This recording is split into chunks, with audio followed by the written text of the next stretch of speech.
새벽 5시 30분 알람이 울리기 전에 눈이 떠집니다.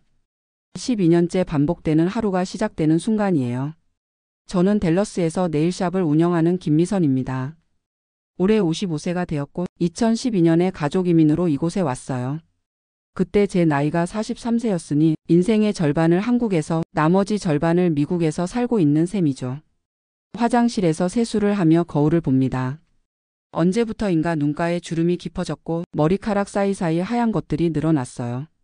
12년 동안 네일샵을 운영하면서 쌓인 피로가 얼굴에 그대로 드러나 있습니다. 아직 가족들이 자고 있는 조용한 집에서 커피를 한 잔 내려 마시며 하루를 준비해요. 6시 30분이면 집을 나서야 하거든요. 샵은 오전 9시에 열지만 그 전에 해야 할 일들이 너무 많아요. 댈러스 북쪽 코리아타운에서 조금 떨어진 곳에 있는 저희 샵까지는 차로 20분 정도 걸립니다. 텍사스에 처음 왔을 때는 이 넓은 땅과 끝없이 펼쳐진 도로가 신기했는데 이제는 익숙해져서 운전하면서도 생각에 잠기게 돼요. 오늘도 어제와 똑같은 하루가 될 거라는 걸 알면서도 매일 아침 이렇게 샵으로 향합니다. 월 순수익 3,500달러, 한국 돈으로 약 450만 원 정도 되는 돈을 벌기 위해서요. 많다고 할 수도 없고 적다고 할 수도 없는 이 돈이 저희 가족의 생계를 책임지고 있어요. 남편은 한국에서 공무원이었지만 여기 와서는 마땅한 일자리를 찾지 못해 지금은 한인 마트에서 파트타임으로 일하고 있거든요. 딸은 텍사스 대학교 2학년인데 등록금과 생활비가 만만치 않아요. 샵에 도착해서 문을 열고 들어서면 화학약품 냄새가 코를 찌릅니다. 12년 동안 맡아온 냄새인데도 아직 익숙해지지 않아요.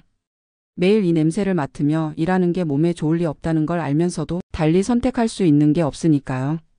먼저 어제 밤사이 쌓인 먼지를 닦고 소독액으로 모든 도구들을 깨끗이 닦아냅니다. 미국은 위생관리가 굉장히 엄격해서 조금이라도 소홀히 하면 바로 문제가 될 수 있거든요. 8시가 되면 직원 2명이 출근해요. 메이와 줄리아 둘 다 베트남 출신이에요. 처음에는 한국 직원을 구하려고 했는데 내일 일을 하려는 한국 분들이 많지 않더라고요. 언어 소통은 조금 어렵지만 둘 다 성실하고 기술도 좋아서 5년째 함께 일하고 있어요. 9시 정각 첫 번째 손님이 들어옵니다. 단골 손님인 제니퍼예요. 40대 중반의 백인 여성으로 2주에 한 번씩 정기적으로 오시는 분이죠. 안녕하세요, 미세스 킴. 오늘도 젤 매니큐어 부탁드려요. 네, 제니퍼. 어떤 색깔로 하실까요? 영어로 대화를 나누지만 아직도 완벽하지 않은 제 발음 때문에 가끔 오해가 생겨요.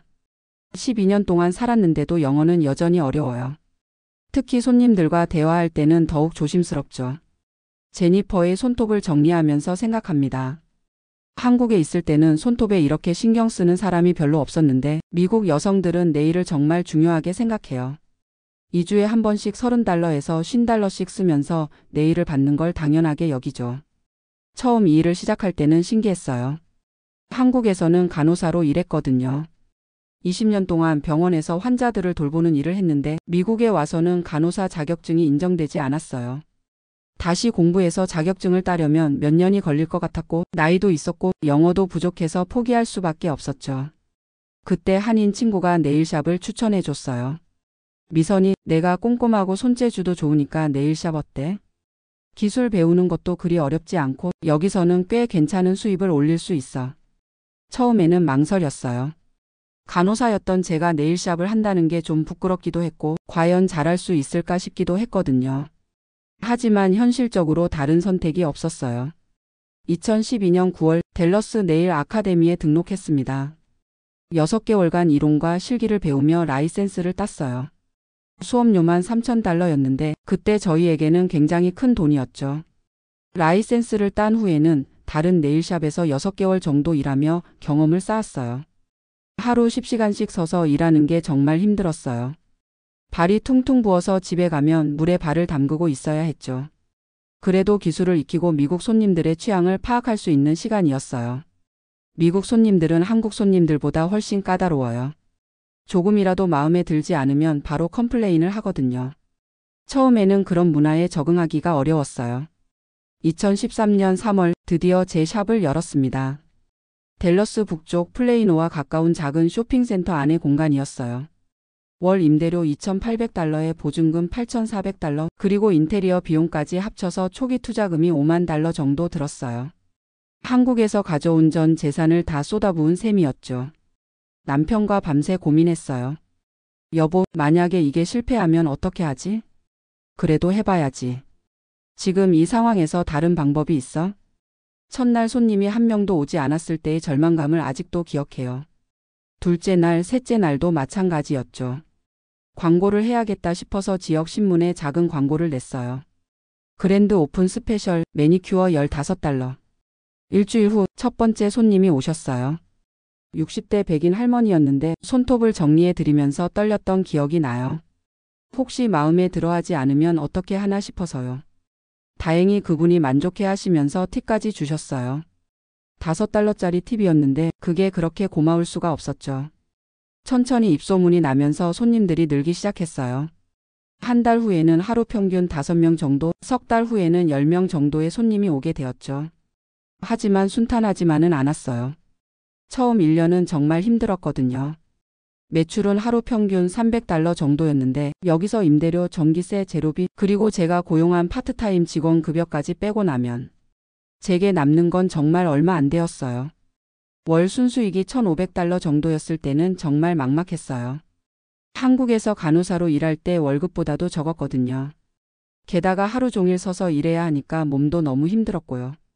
그래도 포기할 수는 없었어요. 가족을 위해서라도 성공해야겠다는 생각뿐이었죠. 2년째부터 조금씩 나아지기 시작했어요. 단골 손님들이 늘어나면서 매출이 안정되었고 제 기술도 더 좋아졌죠. 미국 손님들이 좋아하는 스타일을 파악하게 되었고 영어 실력도 조금씩 늘었어요. 지금 12년째를 맞이하고 있는데 하루 평균 매출이 $500에서 $600 정도 돼요. 성수기인 여름이나 홀리데이 시즌에는 $700까지 나올 때도 있고요. 하지만 여기서 각종 비용을 빼고 나면 제게 남는 순수익은 월 $3,500 정도예요. 임대료 $2,800, 전기세 $300, 재료비 $800, 직원급여 $4,000, 보험료 $200, 기타 잡비 $200. 이런 걸 다 빼고 나면 그 정도가 남아요. 한국 돈으로 450만 원 정도인데 많다고 할 수는 없지만 그래도 가족이 생활하기에는 충분해요. 댈러스는 다른 대도시에 비해 생활비가 저렴한 편이거든요. 하지만 몸이 정말 힘들어요. 하루 10시간씩 서서 일하다 보니 다리와 허리가 항상 아파요. 화학약품을 매일 만지다 보니 손가락 끝이 까칠까칠해지고 가끔은 알레르기 반응도 일어나요. 그리고 무엇보다 정신적으로 힘들 때가 많아요. 매일 똑같은 일의 반복이다 보니 가끔 이게 내 인생인가 싶은 생각이 들어요. 한국에 있을 때는 간호사로서의 자부심이 있었거든요. 환자들을 돌보고 생명을 구하는 일에 참여한다는 사명감 같은 게 있었어요. 하지만 지금은 그냥 손톱을 예쁘게 만들어주는 일이에요. 물론 이것도 의미 있는 일이라고 생각하려고 하지만 가끔은 허무할 때가 있어요. 특히 2020년 코로나19가 터졌을 때는 정말 절망적이었어요. 3월부터 5월까지 2달 반 동안 완전히 문을 닫아야 했거든요. 그 기간 동안 수입은 전혀 없었는데 임대료와 보험료 같은 고정비는 계속 나가야 했어요. 다행히 정부에서 지원금을 줘서 버틸 수 있었지만 그때는 정말 샵을 접어야 하나 싶은 생각까지 했어요. 10년 가까이 쌓아온 게 하루아침에 무너질 수도 있다는 게 너무 무서웠거든요. 6월부터 다시 문을 열었는데 손님들이 예전만큼 오지 않았어요. 다들 경제적으로 어려워졌고 네일샵 같은 건 필수가 아니니까 절약하는 거죠. 매출이 30% 정도 떨어졌어요. 그나마 2022년부터 조금씩 회복되기 시작해서 지금은 코로나 이전 수준까지 거의 돌아왔어요. 하지만 그 2년 동안의 스트레스와 경제적 손실은 정말 컸죠. 요즘 가장 힘든 건 직원 구하기예요. 코로나 이후로 일자리가 많아지면서 네일 기술자들도 더 좋은 조건의 샵으로 이직을 많이 해요. 저희 같은 작은 샵에서는 높은 급여를 주기가 어려우니까 계속 직원이 바뀌어요. 지금 일하는 메이와 줄리아도 언제 그만둘지 몰라요. 새로운 직원을 구해서 교육시키는 것도 시간과 비용이 많이 들거든요. 그래서 항상 불안해요. 가족 관계도 예전 같지 않아요. 딸이 어렸을 때는 엄마가 네일샵을 한다는 걸 자랑스러워했는데 대학생이 된 지금은 좀 부끄러워하는 것 같아요. 친구들 부모님은 대부분 전문직이거든요. 얼마 전에 딸이 이런 말을 하더라고요. 엄마, 친구들이 부모님 직업 물어볼 때마다 어떻게 대답해야 할지 모르겠어. 그 말을 듣는 순간 가슴이 찔렸어요. 물론 딸의 입장도 이해해요. 20살 대학생이 엄마가 네일샵을 한다고 말하기 쉽지 않을 거예요. 남편과도 가끔 갈등이 있어요. 남편은 한국에서 공무원으로 안정적인 생활을 했는데 미국에 와서는 계속 파트타임 일만 하고 있거든요. 처음에는 영어 공부해서 좋은 직장을 구하겠다고 했는데 12년이 지난 지금도 여전히 마트에서 일해요. 가끔 남편이 저에게 이런 말을 해요. 여보, 이제 그만하고 다른 일 해보면 어때? 네일샵은 너무 힘들잖아. 하지만 현실적으로 다른 선택이 없어요. 제 나이 55세에 새로운 분야에서 다시 시작하기는 어려워요. 영어도 완벽하지 않고 미국에서 인정받는 자격증도 없고요. 그래서 요즘은 미래에 대한 걱정이 많아요. 언제까지 일을 할 수 있을까요? 60세까지? 65세까지? 하루 10시간씩 서서 일하는 게 몸으로는 한계가 있을 거예요. 은퇴 후 노후 준비도 부족해요. 401k 퇴직연금은 조금씩 넣고 있지만 월 3,500달러 수입으로는 많이 저축하기가 어려워요. 소셜 시큐리티도 받겠지만 그것만으로는 부족할 거예요. 때로는 한국으로 돌아가는 것도 생각해봐요. 한국이 그리울 때가 많거든요. 특히 부모님이 돌아가셨을 때는 정말 후회했어요.